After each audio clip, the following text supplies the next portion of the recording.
Hello friends, ఈరోజు మీకోసం మన తాతల రాట్ రెసిపీ మీ ముందుకు తెచ్చేసానండి. ఇలా ఒకసారి ట్రై చేయండి, చాలా బాగుంటుంది. అదే పచ్చి పులుసు.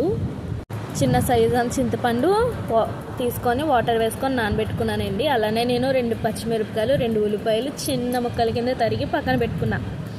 అలానే ముందుగా తీసుకున్న చింతపండుని బాగా మిక్స్ చేసుకొని పక్కన పెట్టుకోవాలి. అలానే ఉల్లిపాయలు, పచ్చిమిరపకాయలు అనేది నేను ఒక గిన్నెలోకి యాడ్ చేసుకొని బాగా పప్పు గుత్తితో దంచుతున్నానండి. ఎందుకంటే ఉల్లిపాయలో ఉన్న సారం మొత్తం బయటికి రావడానికి, ఇలానే టేస్ట్ బాగుంటుంది. నేను ఇప్పుడు ముందుగా కలుపుకున్న చింతపండు కూడా యాడ్ చేసుకొని కొంచెం ఉప్పు కూడా యాడ్ చేసుకున్నానండి. పోపుకి తీసుకొని ఆయిల్ వేసుకున్నానండి. వెల్లుల్లి, ఎండుమిరపకాయలు వేసుకున్నాను. అలానే కొంచెం ఆవాలు, కొంచెం జీలకర్ర, అలానే కొంచెం కొత్తిమీర కూడా యాడ్ చేసుకొని బాగా ఫ్రై చేశానండి. ఈ ఫ్రై చేసిన మిశ్రమాన్ని పచ్చి పులుసులో యాడ్ చేసుకొని మిక్స్ చేసుకోవడమే. మన పచ్చి పులుసు అన్నది రెడీ. ఒకసారి మీరు ట్రై చేయండి, ఎలా ఉందో చెప్పండి.